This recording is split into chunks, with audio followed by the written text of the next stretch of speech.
తాకట్లో ఉన్న బంగారాన్ని విడిపించి ఆ రోజున మార్కెట్ ధర కట్టి మిగిలిన డబ్బును మీకు అందిస్తుంది Kommuri gold.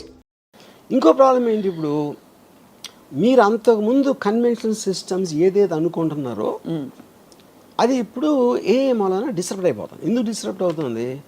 1929 1935 first world war, second world war మధ్యలో జరిగిన చాలా జెనీవా కన్వెన్షన్ ఇలాంటి దాంట్లో పొలిటికల్ అసాసినేషన్స్ ఉండకూడదు. That is against human civilize బిహేవియర్కి అగెయిన్స్ట్ అని తీర్మానించారు. అప్పుడు ఏంటి, ఆర్మీలు కొట్టుకోవాలి, కానీ అప్పుడు ఎవరినో పంపించి ఆయన వెనకాల నుంచి షూట్ చేసి ఆ లీడర్ని, అలాంటిది ఇట్ ఈస్ అగెయిన్స్ట్ ఇది. ఇప్పుడు ఆ థింకింగ్ ఎందుకు మారిందంటే cost of war and the effect of war. Second world war తర్వాత వచ్చిన ఏదైతే వార్స్ ఉన్నాయో, ఎవరు తీసుకున్నారు వార్ డెసిషను? ఒక లీడర్ తీసుకుంటాడు. ఆ లీడర్ పక్కన ఉన్న 5 అదో 10 మంది ఏదో సందర్భంలో వాడు కూర్చోడు కాపాడుకోవడానికి తీసుకుంటున్నాడు ఆ డెసిషన్. వాడి కోసం మీరు 100,000 మంది చచ్చిపోతున్నారు మధ్యలో. And the cost of war, cost of life and the time and everything. అప్పుడు ఈ మధ్యన ఏం చేస్తున్నారు, ఇప్పుడు America it started assassinating the most wanted leaders. అది మళ్ళీ స్టార్ట్ అయింది. ఎందుకు చేస్తున్నారు ఇప్పుడు అది? Because of these reasons, right? And the AI technology is become so unbelievable. ఇప్పుడు ఐమన్ అల్ జవారి అని he's like a deputy commander of al Qaeda, Osama bin లాదెన్కి second. Is got a 25 million reward. 16 సంవత్సరాల నుంచి దాన్ని ఎదుగుతున్నారు ఆడి కోసం. ఏ అడిగితే చెప్తుందా? కదా కదా దొరుకుతాడని ఏ కదా ఏ ఆ సిస్టమ్స్లో కూడా ఉంటుంది. వాళ్ళకి ఫైనల్గా వాళ్ళకి తెలిసింది ఏంటంటే, కాబూల్లో ఒక 5 అంతస్తుల బిల్డింగ్లో 4వ అంతస్తు బాల్కనీలోకి రోజు పొద్దున్న 7 గంటలకు ఆ టైంలో వచ్చి అక్కడ కూర్చుని టీ ఏదో తయారు చేసుకొని తాగుతాడని ఒక ఇన్ఫర్మేషన్ వచ్చినారు. సో వాళ్ళు ఏం చేశారు, ఒక ప్రెడేటర్ డ్రోన్ అన్మాన్డ్ దాన్ని పంపించి కాబూల్ ఒక 1 mile డిస్టెన్స్ నుంచి they deployed a missile called R9X. అదేం చేస్తుందంటే దగ్గర వచ్చి అది పేలదు, దాంట్లోంచి కత్తులు వస్తాయి బయటికి, అది సర్రని తిరిగి నరికేస్తాయి టార్గెట్ని. అది ఎందుకు కనిపెట్టారంటే కొలాటరల్ డ్యామేజ్, అంటే బాంబు పేలితే పక్కన వాళ్ళు కూడా పోతారు, వాళ్ళని చంపడానికి ఉద్దేశం కాదు. Targeting with precision about 1 person. ఇంకోటి బాంబు పేలితే బిల్డింగ్ పడిపోవచ్చు, ఇంకా ఎంతమంది పోతారో తెలియదు. అలాంటివి చాలా జరిగినాయి. దాన్ని తగ్గించడానికి ఇలాంటి టెక్నాలజీ కూడా వచ్చింది. ఇప్పుడు ఇది కంప్లీట్లీ డ్రివెన్ బై ఎలా అది మీరు టార్గెట్ ఏం చేసిన తర్వాత, డిప్లాయ్ చేసిన తర్వాత, అది హెడ్ విండ్ గాలి వస్తుందా, ఎదురుగాల, టెయిల్ విండా, ఏవి అన్నీ క్యాలిక్యులేట్ చేసి కంటిన్యూస్గా ప్రెసిషన్లో ఉంచుతుంది. 1 mile దూరంలో కనపడదు, ఎందుకంటే అది 4-5 feet ఉంటుంది.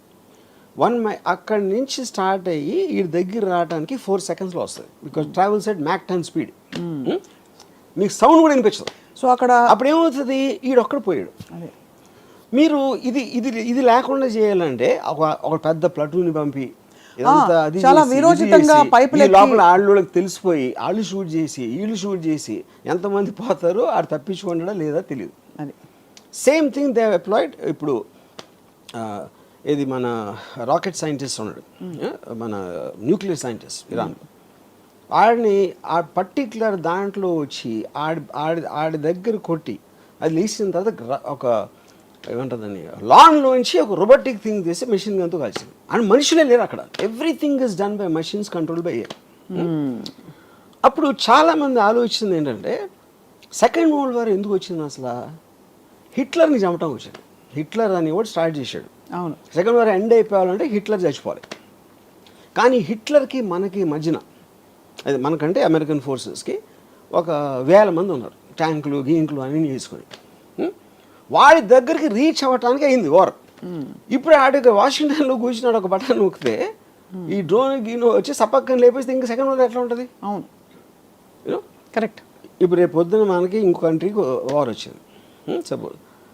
ఇప్పుడు మీరు ప్రైమ్ మినిస్టర్ని, joint chiefs of staff, army, navy, naval కమాండర్ని చంపేసినాయి అనుకోండి, మిసైల్స్ వచ్చి, మిసైల్స్ డ్రోన్స్ ఏదో వచ్చి, మీకు లీడర్స్ పోతే వేరే వాళ్ళు వార్ ఏం చేస్తారు? మహారాజ్ చచ్చిపోతే సైన్యం వార్ ఎందుకు చేస్తుంది? అవును, ఈ క్వశ్చన్స్ అని రీఎమర్జ్ అవుతున్నాయి. ఎందుకంటే మీ న్యాచురల్ ఇన్స్టింక్ట్లో లీడర్ని చంపితే అయిపోతుంది కదా అంటే, లీడర్ని అసాసినేట్ చేయకూడదనే మారల్ కోడ్ నుంచి ఈ మొత్తం కాస్ట్ ఆఫ్ వార్ క్యాలిక్యులేట్ చేసి కొత్త మోడల్స్ ఆఫ్ వార్ అప్పుడు మొత్తం అంతా కలిసి మనం కేవలం ఎవడో తీసుకొని వాడిని టార్గెట్ చేద్దాం. 20 సంవత్సరాలు ఆఫ్ఘనిస్తాన్లో వార్ జరిగింది. ఫైనల్గా ఇచ్చేసారు, తాలిబాన్ మళ్ళీ వచ్చేసారు. $4 trillion వచ్చింది అమెరికాకి. ఇప్పుడు ఆడ ఫస్ట్ నుంచి ఆడ ఆఫ్ఘనిస్తాన్ దాని చావుని మనకి ఉసామా బిన్ లాదెన్ ఒక్కడిని చంపాలి అంటే మీకు కాస్ట్, టైము, ఎఫర్ట్ ఎంత తగ్గిపోతుంది? ఖచ్చితంగా తగ్గేది. అండ్ అప్పుడు వాళ్ళు ఏమంటారు, $25 million కాకపోతే $100 million ఇస్తాం ఆయన పట్టుకుంటే. అప్పుడు వాడి చుట్టూ ఉన్న వాళ్ళు శత్రు అంటే targeted assassination killing plans is the future rather than war. అయితే థర్డ్ వరల్డ్ వార్ వస్తుంది. ఇవన్నీ ఇప్పుడు మన బంగ్లాదేశ్ ఏదైనా అవ్వచ్చు. నా పాయింట్ థర్డ్ వరల్డ్ వార్ రావడానికి ఎవడో పెచ్చోడో ఒక న్యూక్లియర్ బటన్ నూకేంటే అయిపోతుంది. ఆడు పిచ్చోడు మనం అనుకున్నాం, ఆడుకున్న యూజువల్ వేరే అవ్వచ్చు ఏదో. ఇప్పుడు ఏంటంటే వార్ అనేది ఎప్పుడు కూడా లీడర్స్ వాళ్ళని వాళ్ళు కాపాడుకోవటానికి వీళ్ళని బలి పెడతారు. That is actual point of war. ఇప్పుడు అంటే ఒక ఉదాహరణకు ఒక క్వశ్చన్ అడుగుతాను. ఇప్పుడు మనందరూ ఒక యావరేజ్ జీతం ఏదో ఉందనుకోండి, సపోజ్ వాట్ ఎవర్, మన క్వాలిటీ ఆఫ్ లైఫ్ ఉంది. అమెరికా వచ్చి టేక్ ఓవర్ చేసి మీ జీతాన్ని 3 రెట్లు పెంచుతుంది, మీకన్నా మంచి కార్లు ఇస్తుంది అని చెప్పింది అనుకోండి. అప్పుడు మనం ఏం చేస్తాం? అరే ఇండియా భారత్ మహాన్ అంటామా? I'm not sure about that. ఎందుకంటే మనం చాలామంది గంతులు వేసుకుంటూ వెళ్తాం కదా అమెరికాకి.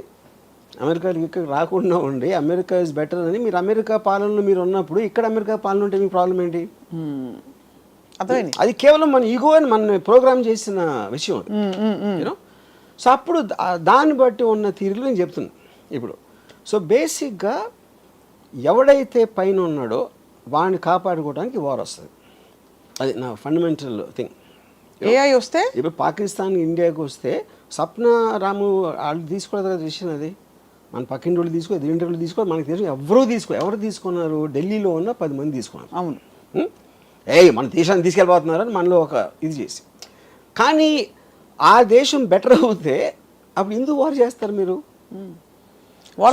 మీరు ఎవరితో ఫైట్ చేసినా మీ దగ్గర ఉన్నది ఏదో పోతుందేమో అనే భయంతో చేస్తారు.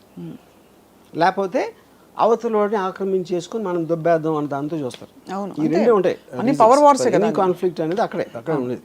కరెక్ట్. 99% ఆఫ్ ద పీపుల్ వాళ్ళు ఉంటే వాళ్ళ బతుకులు వాళ్ళు బతుకుతారు. They don't even know what's happening. వాళ్ళు చెప్పేవారు కూడా తెలియదు వాళ్ళకి రీజన్. రైట్. ఎక్కడ ఉంది. సో ఈ కాంటాక్ట్స్ అన్నిటిలోని ఒకటి ఏఐకున్న ఇంటెలిజెన్స్, సో అది అందరికీ ఇస్తుంది. అది ప్రాబ్లం. ఒక్కడికే ఉంటే వేరు. అది మీకు తెలిసి, నాకు తెలిసి, మన దగ్గర పనిచేసేవాడికి తెలిసి, డ్రైవర్కి తెలిస్తే everybody is armed with the same knowledge. Right. Same intelligence. వాడికి తెలియకపోతే సందర్భం వచ్చినప్పుడు అటు తెలుసుకుంటాడు. లేదు అంటే వాళ్ళు క్రియేట్ చేసుకోవాలి. అందుకనే కాంటెక్స్ట్ ఆఫ్ వార్ ఎవరి ఏఐ వాళ్ళే. బిగ్గెస్ట్ ప్రాబ్లం ఏమవుతుందంటే ఏఐతో మీకు మోటివేషన్ పోతుంది. మోటివేషన్ ఎందుకు పోతుందంటే అబ్సల్యూట్లీ ఆల్రెడీ నాకు అన్నీ తెలిసిన నా ఫ్రెండ్ నా దగ్గర ఉంటే మీరెందుకు మళ్ళీ చదువుకోవాలి, మీరెందుకు నేర్చుకోవాలి, మీరెందుకు అర్థం చేసుకోవడానికి ట్రై చేయాలి? అది స్టూపిడ్. మోటివేషన్ అంటే ఆఫ్ కోర్స్ క్యాలిక్యులేటర్స్ తర్వాత 2 4 అది క్వశ్చన్ కాదు. మోటివేషన్ అనేది ఒక మనిషికి ఎందుకు ఉపయోగం? మోటివేషన్తోనే తను కష్టపడతాడు. తను ఏదో ఇంకొక పెద్ద ఒక రీచ్ అవ్వటానికి ట్రై చేస్తాడు. దానికి ఏం కావాలి? నాలెడ్జ్ కావాలి, ఒక అంబిషన్ కావాలి, ఒక ఇంటెలిజెన్స్ కావాలి, ఒక ఎఫర్ట్ కావాలి. ఇవన్నీ వేరే వాళ్ళు చేసి మనకన్నా బెటర్గా చేస్తున్నప్పుడు, ఇప్పుడు నేను సపోజ్ డైరెక్టర్ అవ్వను అనుకోండి, నేను ఉన్న డైరెక్టర్ కన్నా నేను బెటర్గా తీస్తాను అని అన్నప్పుడే నాకు మోటివేషన్ వస్తుంది. ఇది ఒకటి. లేదా నేను రేస్ ఉన్నాను, రన్నింగ్ రేస్లో ఉన్నప్పుడు 10 మంది పరిగెడతామంటే నాకన్నా ఫాస్ట్గా పరిగెట్టేవాడు ఒక 10 అడుగులు నాకన్నా ముందు ఉన్నాడు. అవును. 10 అడుగులు దూరం ఉన్నప్పుడు ఎలాగైనా అందుకోవాలని ఇంకా నేను కష్టపడి ఇంకా పరిగెడతాను. అదే వాడు 1 మైల్ ముందుకు వెళ్ళిపోయాడు అనుకోండి, 1 మైల్ అందుకోవటం అనేది నాకు వల్ల కాదు అని నాకు తెలుసు. అప్పుడు అయిపోతాను. అప్పుడు ఆ కాంటెస్ట్ ఏమవుతుందంటే మోటివేషన్ లేనప్పుడు మీరు చదువుకోవటం, నాలెడ్జ్ సంపాదించడం, ఒక అంబిషన్ ఉండటం అనే వాటికి మీనింగ్ ఉండదు. అప్పుడు ఏంటి, స్లోగా మనం మళ్ళీ ఆది మానవులు అయిపోతాం. ఆది మానవుడి నుంచి మనం మోటివేషన్తో వచ్చాం ఇంతవరకు. అది రివర్స్ ప్రాసెస్లో అవుతుంది ఎప్పుడైతే మోటివేషన్ పోయిందో. ఎందుకు రివర్స్ ఎందుకు అవ్వాలి? అక్కడే ఉండొచ్చు కదా. అదే అంటే అక్కడే ఉంటాం అంటే అక్కడే ఉన్నప్పుడు ఆడ వెళ్ళిపోతే అదే కదా, డిస్టెన్స్ అదే ఉంటుంది కదా. డిస్టెన్స్ బట్టి. So okay. అప్పుడేంటి, అది రీచ్ అయిన స్టేజ్తో కంపేర్ చేస్తే మనం ఇప్పుడు ఆది మానవులు ఏమైనా ఉంటాం, మనం ఆ స్టేజ్లో ఉంటాం. అది నేను చెప్పేది. మనం ఉన్నప్పుడు ఆది మానవులుగా మనల్ని ఇసుకు రారా అని చెప్పి ఛాలెంజ్ చేసే ఏ లేదు. ఇప్పుడు ఉంది కాబట్టి మనం గ్యాప్ పెరిగిపోతుంది.